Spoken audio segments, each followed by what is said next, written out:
Chers frères et sœurs dans le Christ, Alléluia. Alléluia. Amen. Shalom. Shalom, Père. Je suis heureux d'être avec vous en cette soirée bénie, une soirée silencieuse, mais d'un silence qui dit Dieu. Une soirée pleine de grâce, une soirée d'attente, une soirée d'arrivée, attente de l'Esprit Saint, arrivée de l'Esprit Saint. Je suis heureux de me retrouver avec vous ce soir pour essayer de partager les quelques convictions personnelles à partir de la méditation du passage de la parole de Dieu que j'ai pu lire. Partagez cela avec vous afin que l'Esprit de Dieu fasse son travail en chacun et chacune de nous. Shalom. Shalom. Shalom. Alléluia. Alléluia. Amen. Comme disait le frère Rigaudon, je suis Père Dominique Mwamba, originaire du Congo-Kinshasa, et je suis là pour la gloire de Dieu. Amen. Amen. Amen. Ce soir, je voudrais partager avec vous, sous le sous-thème intitulé « Les signes de ceux qui croient ». Cela tiré du passage de l'Évangile du Seigneur Jésus, selon saint Marc, au chapitre 16e, du 17e au 18e verset. Esprit de Dieu m'a choisi pour étendre le règne du ciel parmi les nations et proclamer la bonne nouvelle à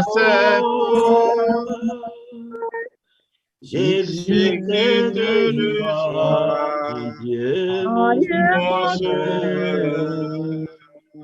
Esprit de Dieu, Descends sur moi. Posez sur moi. Esprit de Dieu, sacré. Esprit de Dieu, envoyez, proclamer la paix, la joie. C'est dans cette paix et dans cette joie que nous sommes fiers de proclamer la gloire de Dieu ce soir en partageant avec vous ces fruits de l'Esprit Saint à travers la sainte parole de Dieu. Mes chers frères et sœurs, shalom.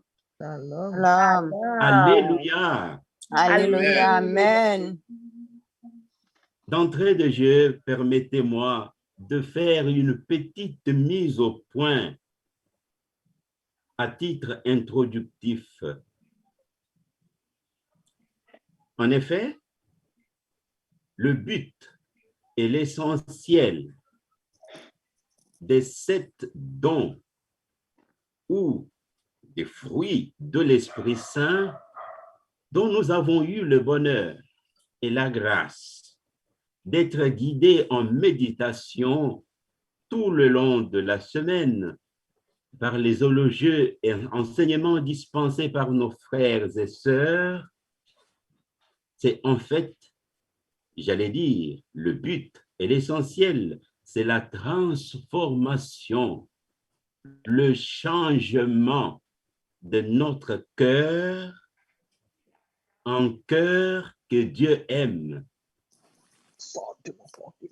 Donc, le but et l'essentiel des fruits de l'Esprit Saint ou des 7 dons de l'Esprit Saint, c'est en fait la transformation, le changement de notre cœur en un cœur que Dieu aime. Un cœur parfaitement accordé à la volonté de Dieu.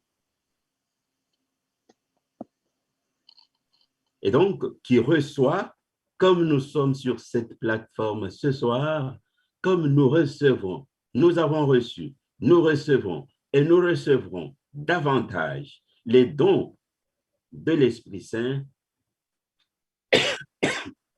excusez-moi, c'est en vue de notre transformation, la transformation de notre cœur en un cœur que Dieu aime. Ce cœur que Dieu aime, qui devient le cœur qui aime Dieu, accordé parfaitement à la volonté de Dieu. Je vous prie, mes frères et mes sœurs, de prêter oreille attentive à ce début et surtout à cette introduction qui regorge en elle l'essentiel, le condensé du message ou des messages que nous avons pu avoir depuis le début de toute la semaine. C'est pour un but. Et ce but-là, chacun et chacune de nous doit se l'être assigné. Chacun et chacune de nous doit le vivre, doit vivre les finalités de cette semaine chargée, enrichie par les enseignements reçus. Chers frères et sœurs, shalom. Shalom. Amen. Pour dire bref, Dieu communique de nouveau sa nature. Mes excuses.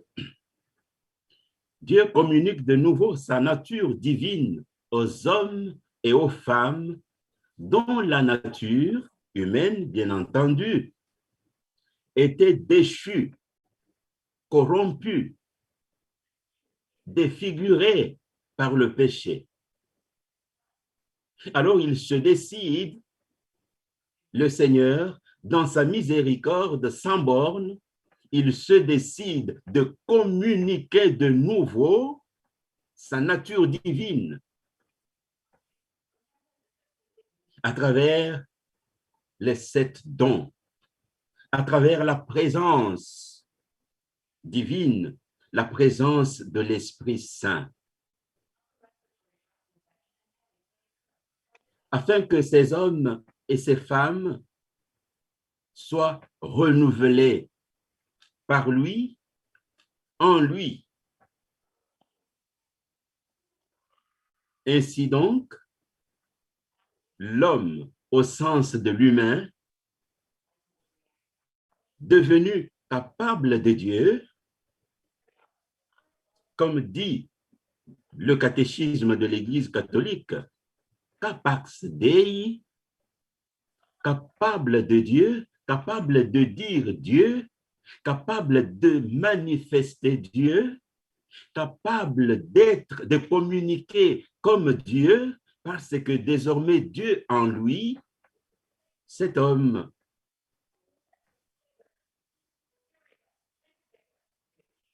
vit par les dons de l'Esprit.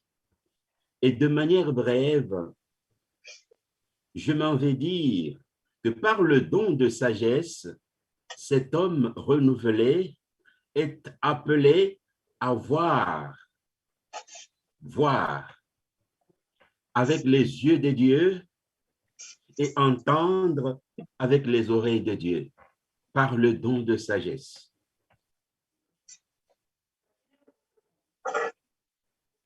Par le don d'intelligence, cet homme capable de Dieu est appelé à comprendre les choses du monde, de la vie, au quotidien, les comprendre comme Dieu les comprend. C'est-à-dire que cet homme, au sens de l'humain, cet homme renouvelé, devenu capable de Dieu, a désormais les sentiments de Dieu, les sentiments qui habitaient en Dieu habitent désormais en cet homme. Donc, il est appelé à comprendre les choses comme Dieu les comprend. Là, c'est le don d'intelligence. Et par le don de conseil, il est appelé, cet homme, à prier en silence, en tout lieu, se soumettant ainsi au conseil de Dieu et invoquant ainsi en chaque instant de sa vie, Seigneur, conseille-moi. Seigneur, conseille-moi. Seigneur, conseille-moi. Seigneur, conseille-moi. Conseille-moi. Merci. Seigneur, conseille-moi. Gloire et louange à Dieu. Gloire et louange à Dieu. Et Amen. par le don de force, il est appelé, cet homme, à aller aux antipodes, de la paresse et du découragement, par le don des forces. Et c'est le soutien de Dieu dans la faiblesse de l'homme, le soutien de Dieu dans la faiblesse de l'homme. Dieu vient renforcer l'homme affaibli. Dieu vient apporter son secours, sa force à l'homme affaibli. Par le don de science, étant donné que la création n'est pas la propriété d'un petit nombre de gens, ce don de science porte l'homme à saisir, à travers la création, la grandeur et l'amour de Dieu. Donc, l'homme arrive avec le don de science à saisir à travers la création, à saisir, dirais-je, la grandeur et l'amour de Dieu. Et sa relation profonde ainsi avec toutes les créatures. Et donc, par le don de science, cet homme parvient à saisir facilement à travers la création et dans la profondeur avec toutes les créatures, à saisir la grandeur de Dieu et l'amour de Dieu. Par le don de piété, l'homme est rendu doux. Il est rendu serein. Il est rendu patient. Il est rendu en paix avec Dieu, avec le prochain. Il est rendu en paix. Il est au service des autres avec douceur. Et par le don de crainte de Dieu, l'homme est conquis par Dieu. L'homme est conquis par Dieu parce qu'avec la crainte de Dieu, il devient plus que jamais sage. Il est conquis par Dieu. Et il devient comme ce que Saint Paul apôtre disait, ce n'est plus moi qui vis, mais c'est le Christ qui vit en moi. Il est conquis par Dieu. Il devient désormais la propriété de Dieu. Il est ballotté par le souffle, par le vent de Dieu, le souffle de Dieu. Il est ballotté gauche-droite. Il ne se possède plus. Il devient la propriété de Dieu parce qu'il connaît Dieu, parce qu'il rentre dans la profondeur de la sagesse de Dieu. Chers frères et sœurs, shalom. Shalom. Alléluia. Amen. Alléluia. Alléluia. Amen. Cela étant, permettez-moi, mes frères et mes sœurs, de passer au tout premier point. J'en ai deux. Tout premier point de ce partage fraternel de ce soir. Ce premier point est intitulé « Les vertus théologales ». Les vertus théologales. Qu'est-ce qu'une vertu?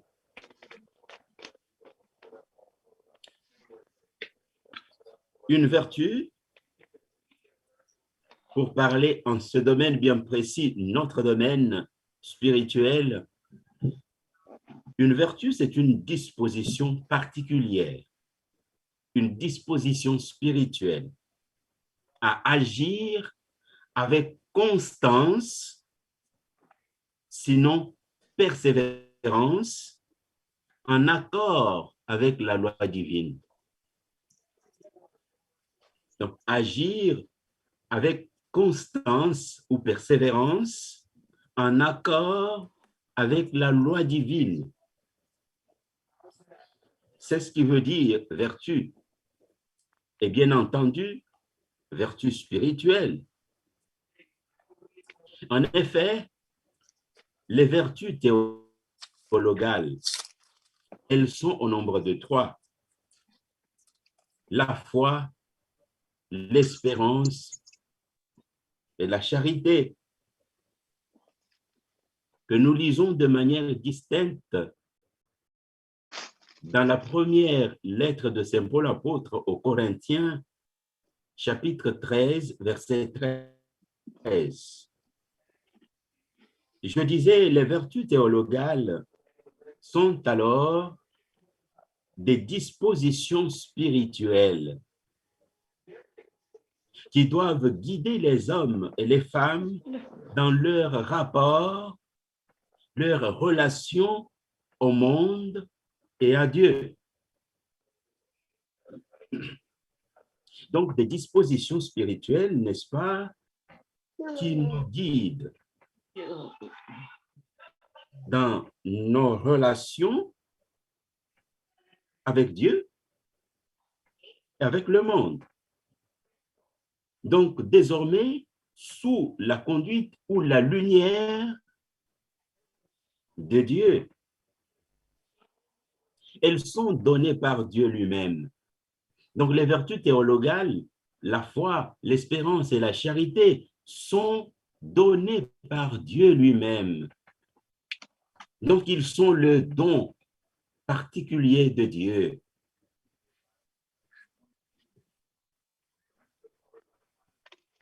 Donné par Dieu lui-même. Et parce que l'homme, avec ses seules forces, ne peut arriver ni à les exercer, ni non plus à les pratiquer ou les vivre.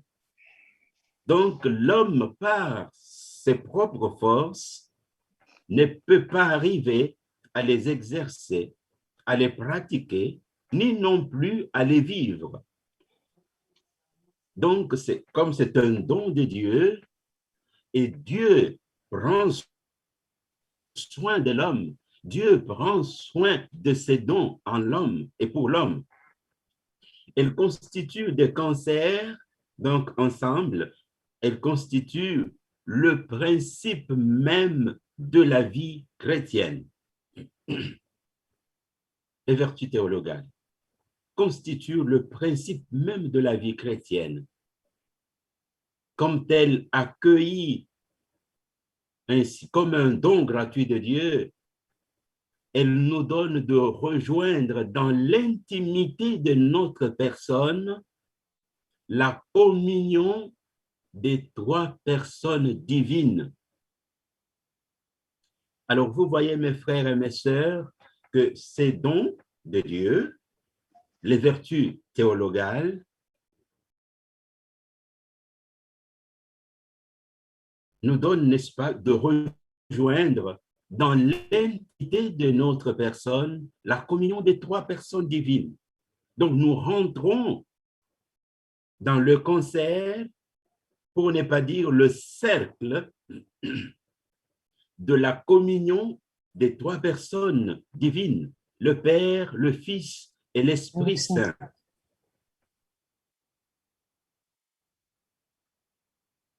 Comme tel, le don ou la vertu théologale de la foi se veut alors être cette disposition spirituelle à croire aux vérités révélées. Croire aux vérités révélées. La vertu de l'espérance dispose l'homme, nous dispose à espérer la béatitude. Et la vertu théologale de la charité ou de l'amour dispose l'homme à aimer Dieu. Aimer Dieu, s'aimer soi-même et aimer le prochain pour l'amour de Dieu. C'est là les trois vertus théologales des concerts qui constituent, n'est-ce pas, le principe de la vie chrétienne et qui nous donnent de rentrer dans le cercle de la communion des trois personnes divines. Avec cela, mes frères et mes sœurs, puissions-nous comprendre et entendre par là la grandeur de l'amour de ce Dieu, notre Dieu, à nous communiquer ce qui est particulier de lui. Donc, ce qui lui est particulier, il nous le communique et voudrait vraiment que nous devenions comme lui. Au fait, c'est cela dès l'origine. Il nous a créés à son image et à sa ressemblance. Malheureusement, cette image et cette ressemblance dégradée, défigurée par le péché originel, il ne s'arrête pas là. Il poursuit l'homme. Il rejoint l'homme dans son état. Il le renouvelle. Mes excuses. Il le renouvelle. Ainsi dit, nous rentrons alors dans le cœur du sous-thème de ce soir, les signes de ceux qui croient. Nous serons alors capables, après avoir de manière brève écouté avec intérêt ce premier point sur les vertus théologales, nous pourrons alors comprendre ce deuxième qui est particulièrement le sous-thème de notre entretien de ce soir. Les signes de ceux qui croient. Ce thème est tiré de l'évangile du Seigneur Jésus selon saint Marc, chapitre 16, versets 17 à 18. Vous me permettez de lire ce passage.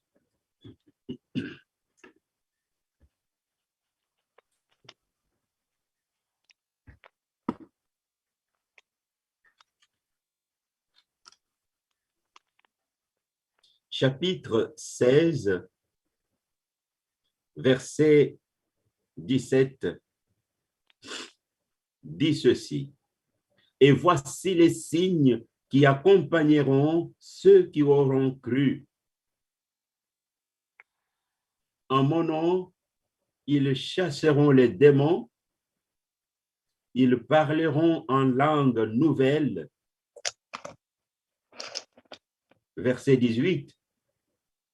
Ils saisiront des serpents, et s'ils boivent quelque poison mortel, il ne leur fera pas de mal.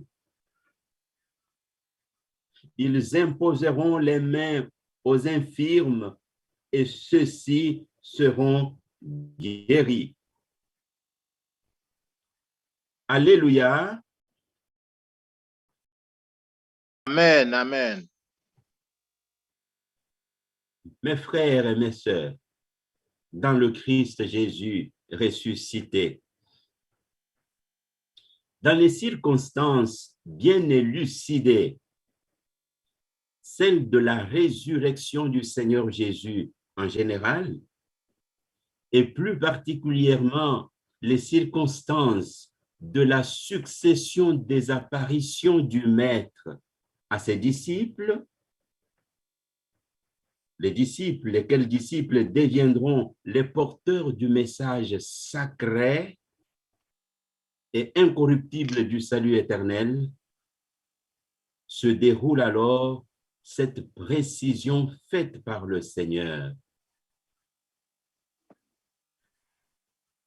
Donc, c'est dans ces circonstances de la résurrection du Seigneur et de ses apparitions multiples et multiformes à ses disciples que se déroule cette précision du Seigneur.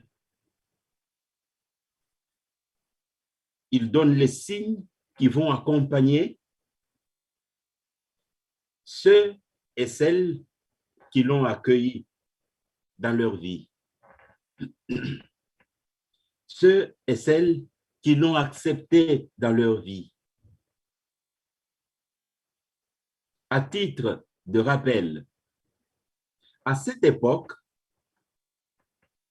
et en ce moment précis de l'histoire du salut, ce fut le règne de l'iniquité et de l'incrédulité. Donc, en ce moment précis, c'était le règne de l'iniquité et de l'incrédulité. Donc, le règne de la domination de Satan, qui ne permet que ceux qui est sous le joug des esprits impurs puissent concevoir la vérité et la puissance de Dieu.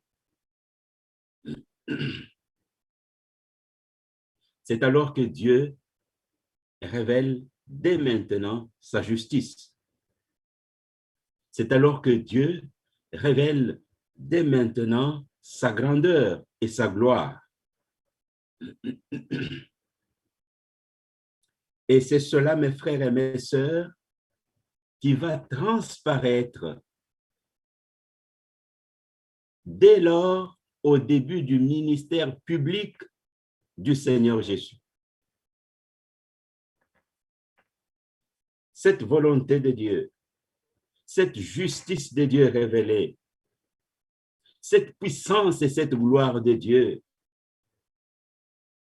se révèlent dans la vie de l'homme et nous le voyons au début du ministère du Seigneur Jésus, quand nous lisons l'évangile du Seigneur Jésus selon Saint Luc, chapitre 4, les versets 18 et 19 en particulier.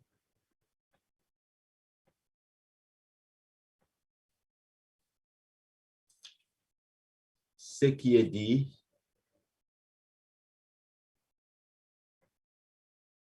particulièrement en ces versets, je vous lis. L'Esprit du Seigneur est sur moi parce qu'il m'a consacré par l'onction pour porter la bonne nouvelle aux pauvres. Il m'a envoyé annoncer aux captifs la délivrance et aux aveugles le retour à la vue, renvoyer en liberté les opprimés, proclamer une année de grâce du Seigneur. Alléluia. Alléluia. Shalom. Shalom. Mes frères et mes sœurs, parce qu'il s'agit ici principalement et de manière essentielle de la foi comme vertu théologale, la foi mise en exergue et mise en relief dans ce sous-thème de notre méditation et enseignement de ce soir, puissions-nous épingler rapidement ce qui suit. La Sainte Église catholique, notre Église, définit alors la foi comme étant la vertu théologale par laquelle nous croyons en Dieu et à tout ce qu'il nous a dit et révélé.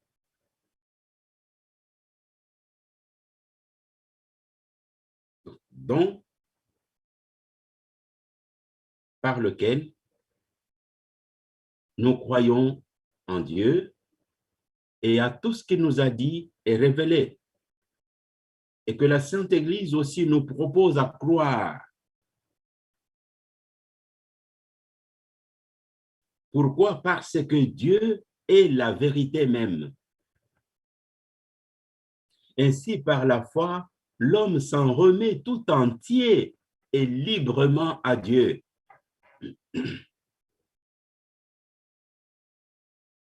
Voilà pourquoi le croyant, la croyante, cherche à connaître et à faire la volonté de Dieu. Et donc, nous sommes appelés à chercher et à connaître la volonté de Dieu, étant bénéficiaires de ces dons de la part de Dieu.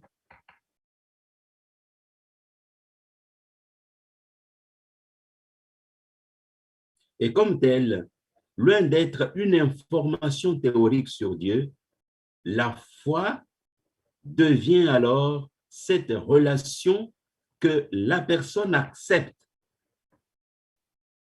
d'établir librement avec Dieu. Quand j'ai dit la personne accepte, c'est puisque ce don est proposé par Dieu. Dieu le propose. Dieu le fait à l'homme, l'homme entendu comme humain. Dieu fait cette proposition du don. Et quand j'accepte librement cette proposition de Dieu, ce don de Dieu, eh bien, j'établis une relation particulière et personnelle avec Dieu. Et c'est une relation qui est caractérisée par la confiance totale Donc, c'est une relation particulière. Une relation particulière, caractérisée, disais-je, par la confiance totale, l'abandon total et la certitude que Dieu agit effectivement, évidemment, dans le quotidien de ma vie. Donc, je suis des convictions. On ne me l'a pas dit. On ne m'a pas poussé à le dire. Moi-même, je suis le récipiendaire, je suis le bénéficiaire du don de Dieu, le don de la foi, à partir duquel j'établis de manière libre et personnelle une relation avec mon Dieu. Et je sais désormais qu'il est en action, il agit dans le quotidien de ma vie.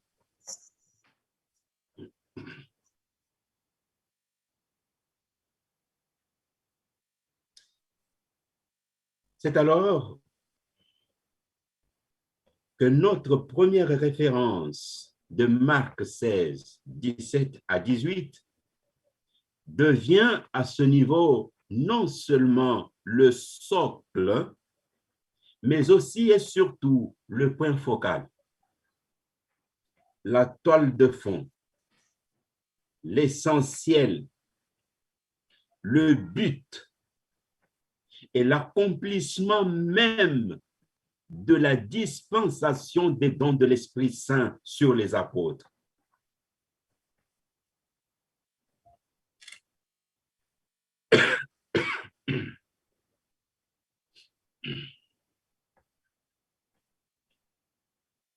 Et donc, cette réalité, cette recommandation du Seigneur,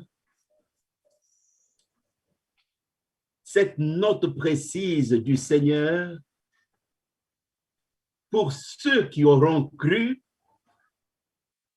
Donc, ici, et particulièrement, nous trouvons que c'est là le socle, n'est-ce pas, de l'accomplissement de la dispensation des dons de l'Esprit Saint sur les apôtres. Parce que ce que nous avons lu et médité sur le début du ministère public du Seigneur Jésus en Luc 4, 18 à 19, se réalise ici. Le Seigneur Jésus le communique à ses confidents. Et donc, il le communique à ses confidents. Donc, tu es confident de Dieu. Tu es confidente de Dieu, mon frère et ma sœur. Nous sommes des confidents de Dieu. Dieu se communique en nous. Dieu tout entier se communique en nous. Dieu tout entier, donc, voudrait que nous puissions le revêtir. Le revêtir.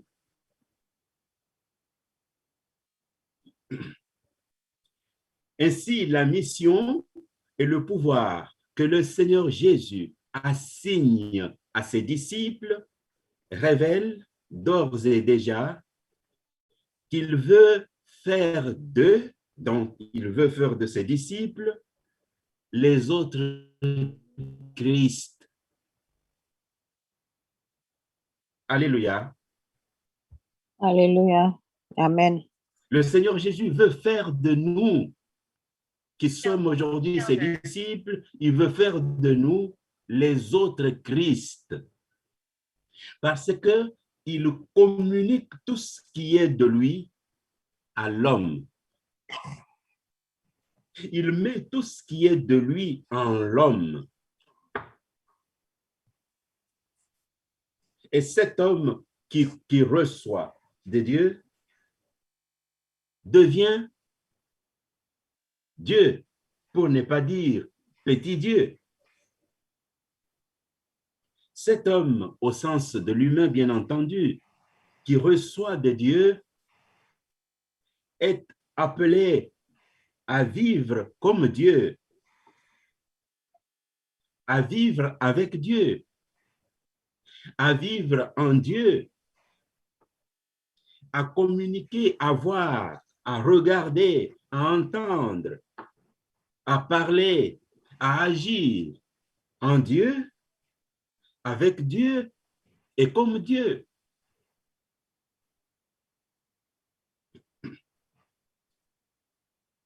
Pouvons-nous nous imaginer et comprendre à ce niveau la grandeur de l'amour miséricordieux de Dieu pour l'homme?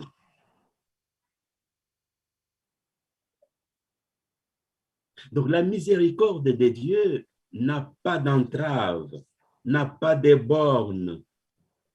La miséricorde de Dieu n'a pas de frontières.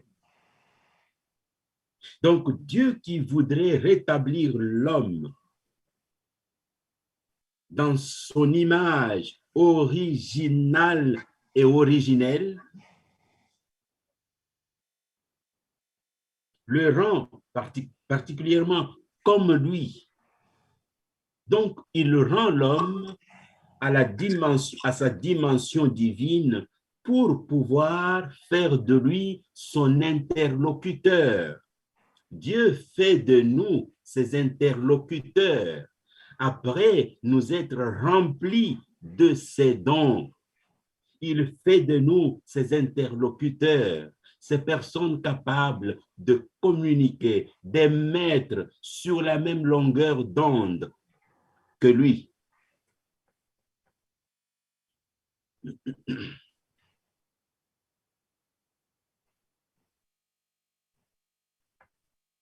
Et donc Dieu, en faisant de ses disciples, le Seigneur Jésus, en faisant de ses disciples les autres Christ, veut bien les revêtir de sa propre image, sa ressemblance des origines de la création de l'homme, création déchue, défigurée par le péché originel.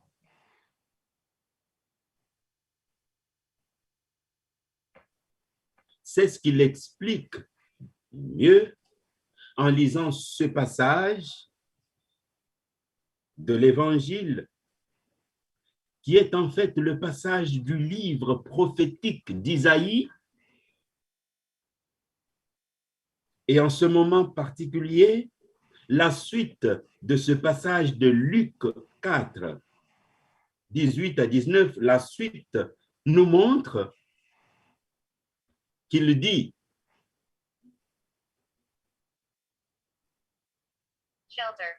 ce que vous venez d'entendre. Donc, ce qu'il vient de proclamer, de lire dans ce passage-là, c'est aujourd'hui, c'est en ce moment-là que cela s'accomplit.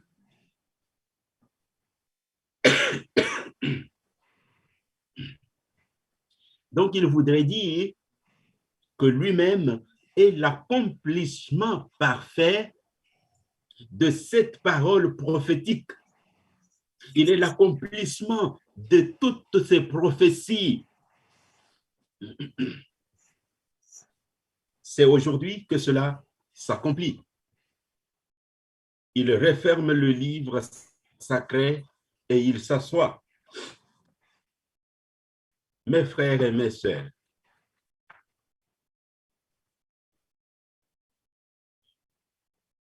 la foi, comme don de Dieu, se veut être une condition sine qua non du salut. C'est-à-dire,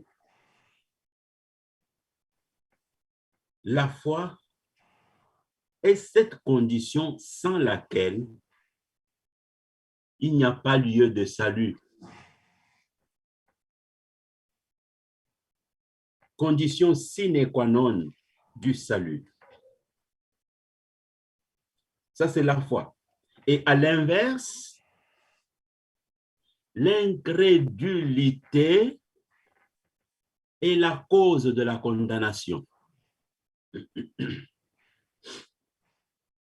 L'incrédulité, la cause de la condamnation. C'est ainsi que lorsque nous lisons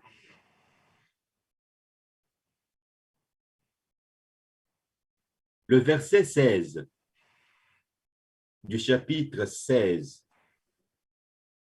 de l'évangile de Jésus-Christ selon saint Marc, il est dit, celui qui croira et sera baptisé sera sauvé. Celui qui ne croira pas sera condamné. Et donc, la foi devient la condition sine qua non du salut. Et l'incrédulité, c'est-à-dire l'absence de la foi, devient la cause de la condamnation ou de la damnation. En outre, mes frères et mes sœurs, l'énumération de ces signes ou dont des miracles promis à ceux qui auront cru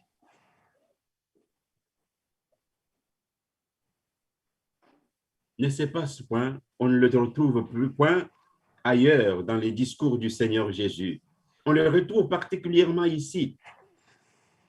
Ainsi, chasser les démons fut un pouvoir réellement exercé quelquefois par les apôtres. C'est un pouvoir réellement exercé quelquefois par les apôtres. Là, si nous lisons les Actes des Apôtres, chapitre 16, le verset 17, nous allons le sentir, le vivre. Et que le Seigneur Jésus leur avait positivement conféré. Ce pouvoir, le Seigneur Jésus leur avait positivement conféré.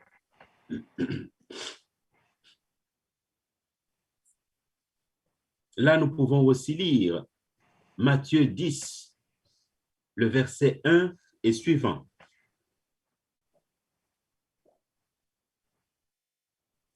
Nous sommes là dans les signes, les différents signes qui accompagneront ou qui accompagnent ceux et celles qui auront cru.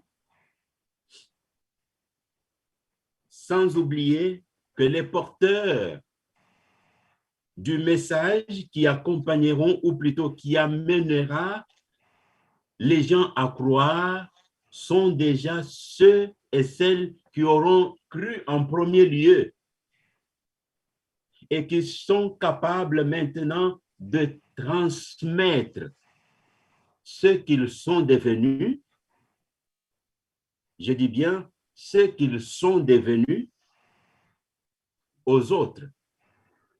Ils sont devenus les autres Christ et ils transmettent, ils communiquent le Christ aux autres.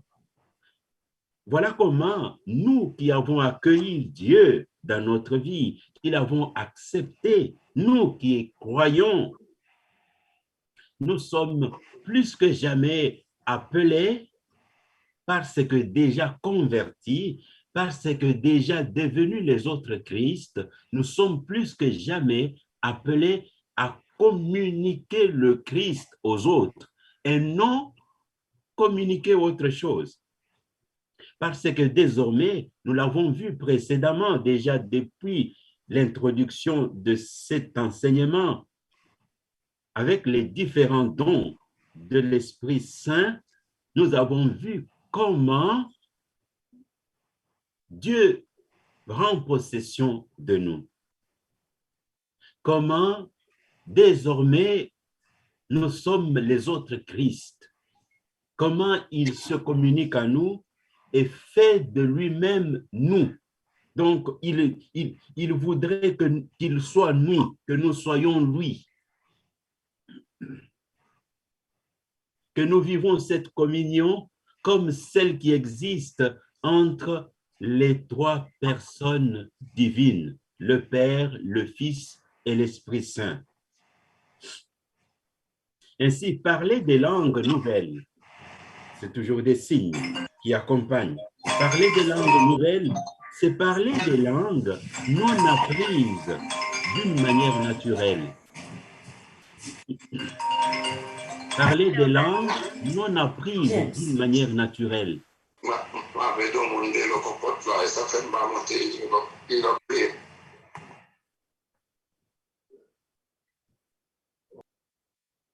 Il ne s'agit donc pas du don de parler en langue dans un état d'extase. Donc, il ne s'agit pas du don de parler en langue dans un état d'extase. Ce que nous pouvons lire dans le livre des Actes des Apôtres, chapitre 2, verset 4. Actes des Apôtres, chapitre 2, verset 4. Et 1 Corinthiens, chapitre 12, verset 10. Puis verset 28 à 30.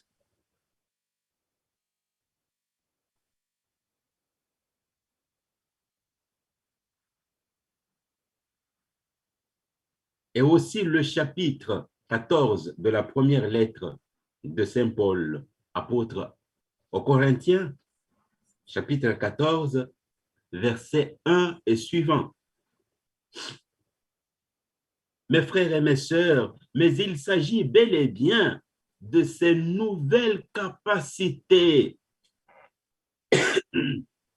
Donc, je disais qu'il ne s'agit pas, n'est-ce pas, du don de parler en langue dans un état d'extase, mais il s'agit bel et bien de ces nouvelles capacités dont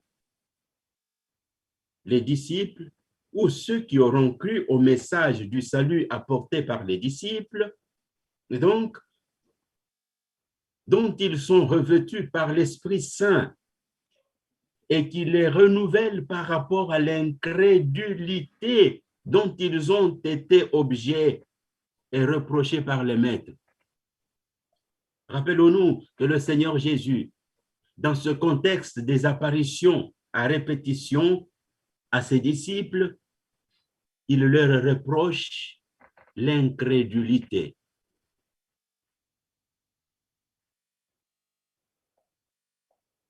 Et ces nouvelles capacités, n'est-ce pas, permettent désormais aux disciples d'avoir une nouvelle façon de vivre, une nouvelle façon de voir, une nouvelle façon de communiquer sans limite et frontières avec toutes les nations, avec tous les peuples de la terre.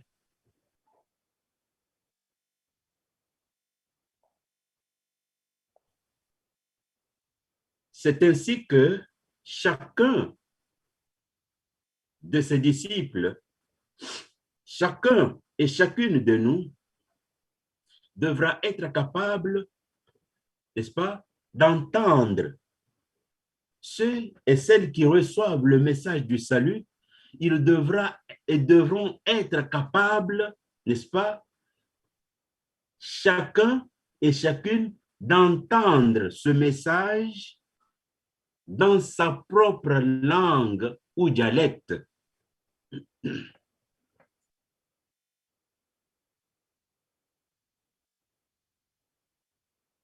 Puisque les capacités nouvelles dont sont bénéficiaires les apôtres, les disciples, les rendent capables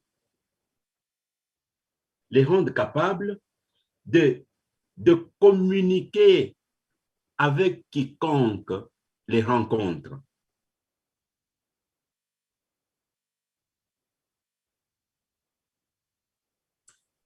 Et alors, mes frères et mes sœurs, pouvons-nous dire, n'est-ce pas, que cette nouvelle langue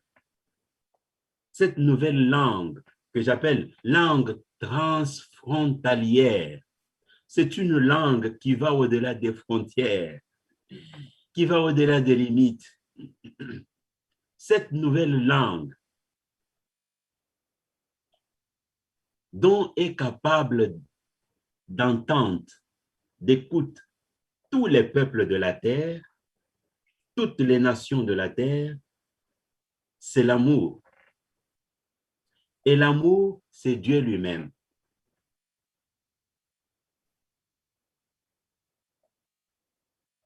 L'amour, c'est Dieu lui-même.